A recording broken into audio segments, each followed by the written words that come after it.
Hey guys, welcome back to my channel. I'm Jake and that is Albie. And today you're gonna see me try a new hobby for the very first time. Now, which hobby have I chosen? By the thumbnail, it'll be pretty obvious. I chose blacksmithing. As you can see, some fruits of my labor right here.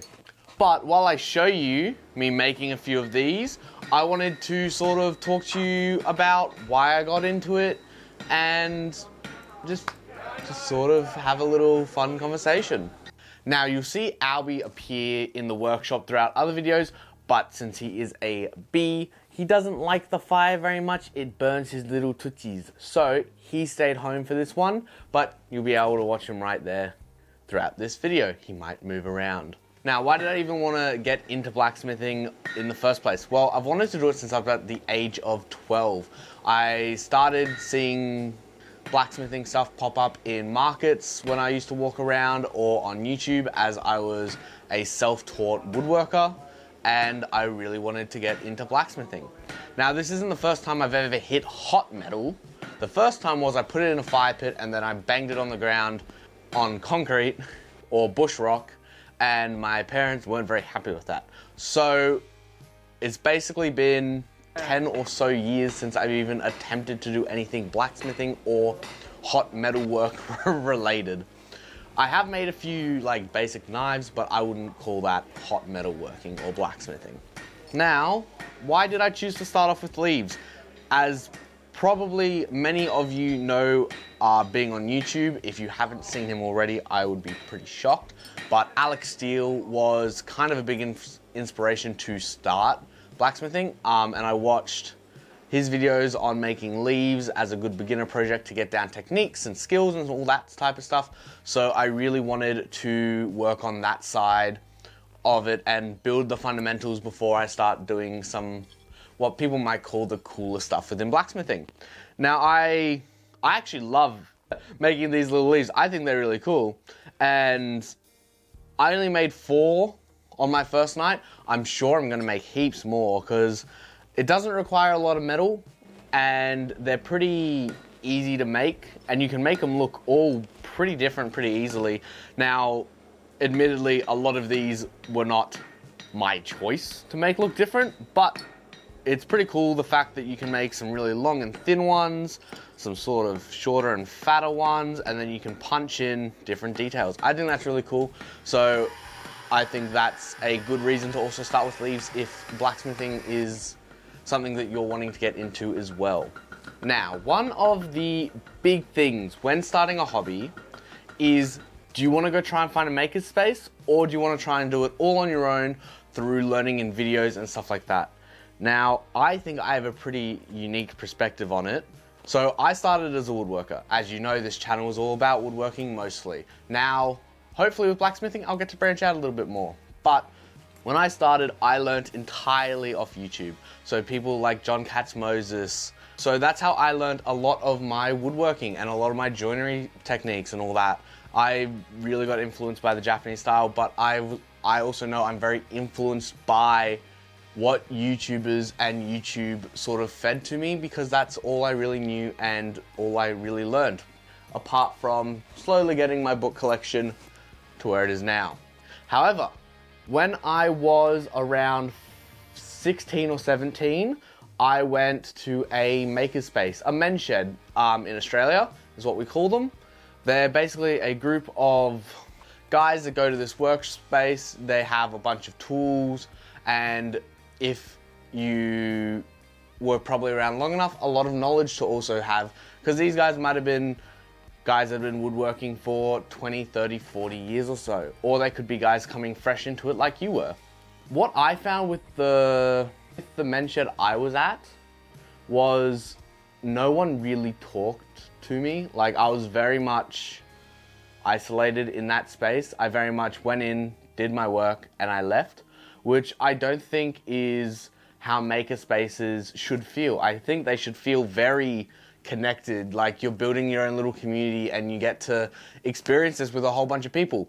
And thankfully, the blacksmithing place that I went to felt exactly like that. Like all the guys there, they were all chatting, they all were chatting with me as well. They were bringing me into their conversations, and it felt like a nice big sort of like friendship circle that's been there for a while, and you kind of just slotted right in. Now, why would you look at that whether or not you want to go solo or by yourself? I think if you go to makerspaces, it is so great because you get to experience all the knowledge that all these other makers have that you might not necessarily learn from a book or watching YouTube, because frankly, we can't show you everything on YouTube. All the stuff that I make, I get like 8 to 10 hours of footage and you guys see like a 20-minute video. But when you're at a makerspace for a long period of time with other people, you get that experience. And I think that is so cool and so unique about different makerspaces. And it is a reason I am a big advocate of them. You just have to try and find the right ones, because obviously people are people, they're all different. So some makerspaces might be better than others, and hopefully you just run across a good one. And hopefully you'll get to see some examples of this. I whiffed a few times on the hammer and absolutely slammed the anvil. I don't know if the sound will pick up the boys sort of heckling me in the background, but if they do, and if not, here's all the clips of me whiffing and striking the anvil.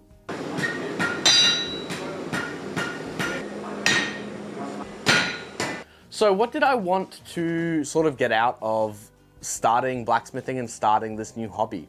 Well, I wanted to dive into the more industrial side of manufacturing stuff. I love how blacksmithing stuff looked, for one, so that was a big draw for me.